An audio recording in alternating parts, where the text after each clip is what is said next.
मस्त झणझणीत सुक्या वाटाण्याचा रस्सा, त्याच्यासोबत पांढरी शुभ्र गरमागरम खमंग ज्वारीची भाकरी खूप भारी लागतं. पण भाकरीपेक्षा ना हा भातासोबत एक नंबर लागतो. जेव्हा आमची मेस होती ना, तेव्हा आई या पद्धतीने सुक्या वाटाण्याचा रस्सा करायची. मलाच काय, सगळ्यांना तो आवडायचा. एकदम साधी सोपी रेसिपी आहे. तुम्ही एकदा केली ना तुम्हाला नक्की आवडेल. त्यासाठी व्हिडिओ शेवटपर्यंत बघा आणि आवडला तर लाईक करा. नमस्कार, सरिताच्या स्वयंपाकघरात म्हणजेच आपल्या सरिताज किचनमध्ये आज आपण करणार आहोत सुक्या वाटाण्याचा रस्सा, जो करायला एकदम सोपा आहे आणि माझा खूप आवडता आहे. जेव्हा आमची मेस होती त्यावेळी हा वाटाण्याचा रस्सा आई करायची आणि चवीला खूप मस्त लागतो. तीच रेसिपी आज आपण बघणार आहोत. रेसिपीला सुरुवात करूया.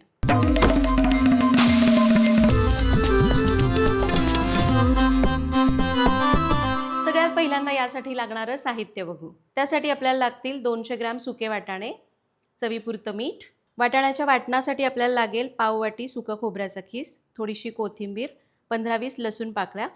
फोडणीसाठी लागेल अर्धा चमचा मोहरी, अर्धा चमचा जिरं, पाव चमचा हिंग, थोडासा कढीपत्ता, एक मोठा बारीक चिरलेला कांदा, 2 बारीक चिरलेले टोमॅटो, पाव चमचा हळद, 1 चमचा मिरची पावडर, 2 ते 3 चमचे कांदा लसूण मसाला, 1 चमचा धणेपूड, थोडीशी चिरलेली कोथिंबीर आणि 2 ते 3 चमचे भाजलेल्या दाण्याचा कूट. साहित्य बघितलं, रेसिपीला सुरुवात करूया. तर इथं मी साधारण 150 ते 200 ग्रॅम सुके वाटाणे घेतले, स्वच्छ धुतलं आणि त्यांना रात्रभर भिजत घातलं. तर वाटाणा आपला चांगला भिजलेला आहे, हे बघा.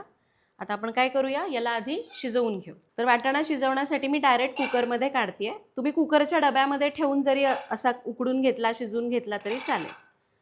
तर वाटाणा पाण्यातनं निथळून घेऊया. यामध्ये घालूया मीठ चवीपुरतं आणि पाणी. कुकरचं झाकण लावूया आणि याच्या शिट्ट्या करू. मी काय करते, पहिली शिट्टी मोठ्या आचेवर करते, त्यानंतर गॅस कमी करून एक शिट्टी करते. तुमच्या कुकरला जशी शिट्टी लागते तसं तुम्ही शिट्टीचं काउंटिंग कमी जास्त करू शकता. पण कधीही कडधान्य शिजवताना पहिली शिट्टी मोठ्या आचेवर केली की बाकीच्या शिट्ट्या कमी आचेवर करायच्या, म्हणजे धान्य व्यवस्थित शिजतं. आणि आपल्या कुकरच्या शिट्ट्या झालेल्या आहेत. वाटाणा आपला चांगला शिजला आहे, हे बघा. खूप साल पण उखडलं नाही आणि वाटाणा एकदम परफेक्ट शिजलेला आहे. लगेच फोडणी करूया. फोडणी करायची आहे, पण आमच्या घरचं एक टिपिकल वाटण करू. लसूण पाकळ्या, सुकं खोबरं, असेल तर कोथिंबीर, नसेल तर फक्त लसूण आणि खोबरं. पाणी न घालता जाडसर वाटूया. आणि हे घ्या, वाटण तयार आहे. तर वाटण तर आपण काढून घेतलं. आता त्याच मिक्सरच्या भांड्यात काय करूया, थोडासा वाटाणा घालायचा, 1-2 चमचे, जास्त नाही. आणि याला थोडंसं फिरवायचं. आणि हे घ्या, वाटाण्याची पेस्ट पण करून घेतली आहे. आता लगेच आपण फोडणी करूया. पातेल्यामध्ये घेऊया तेल. तर साधारण 2 ते 3 टेबलस्पून तेल मी घेते.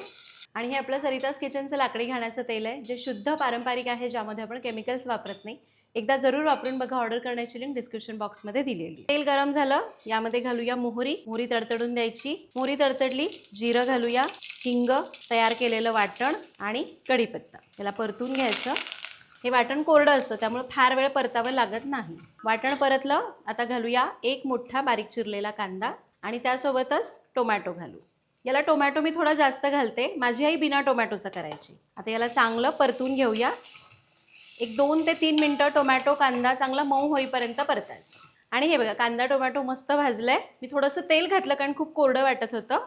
यामध्ये घालू हळद पाव चमचा, बेडगी मिरची पावडर, कांदा लसूण मसाला आणि धणेपूड. माझी आई तर मिरची पावडरसुद्धा घालत नव्हती, फक्त मसाला घालायची. आता यामध्ये तयार करून घेतलेलं वाटण घालायचं आहे. सोबतच आणखी थोडं पाणी घालूया आणि याला चांगलं परतून घेऊया. आणि हे बघा, याला मी मस्त परतून घेतलं आहे. आपण जी पेस्ट घातली होती ना, त्यामुळे याला छान दाटसरपणा आला आहे, रंगही मस्त आला आहे. आता घालूया यामध्ये वाटाणे. पाण्यासहित घालते मी. त्याचबरोबर रस्सा करायचा आहे, त्यामुळे आणखी पाणी घालूया. हे बघा, मी असा रस्सा ठेवलेला आहे. आता आपण वाटाणा शिजताना मीठ घातलं होतं, आत्ता अगदी थोडंसं मीठ घालते आहे. गॅस मोठा करू आणि याला एक उकळी आणू. आता हे बघा, याला ना उकळी यायला लागली आहे आणि बघा मस्त कट आला की नाही. आता आपण काय करूया, यामध्ये घालूया भाजलेला दाण्याचा कूट. जरा जाडसरच घालायचा. थोडी कोथिंबीर. याला मिक्स करूया. वाटाणा आधीच शिजलेला आहे, पण बाकीचे जिन्नस त्याच्यासोबत शिजायला पाहिजे, त्यामुळे आता गॅस कमी करू.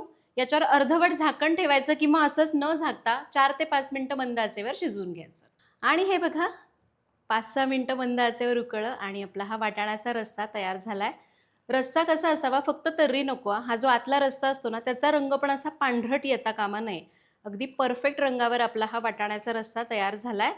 आता सगळ्यात शेवटी घालूया भरपूर अशी चिरलेली कोथिंबीर आणि गॅस बंद करू. हा भाकरीसोबत चुरून खायला, चपातीसोबत छान लागतो, पण मला भातासोबत हा खूप आवडतो.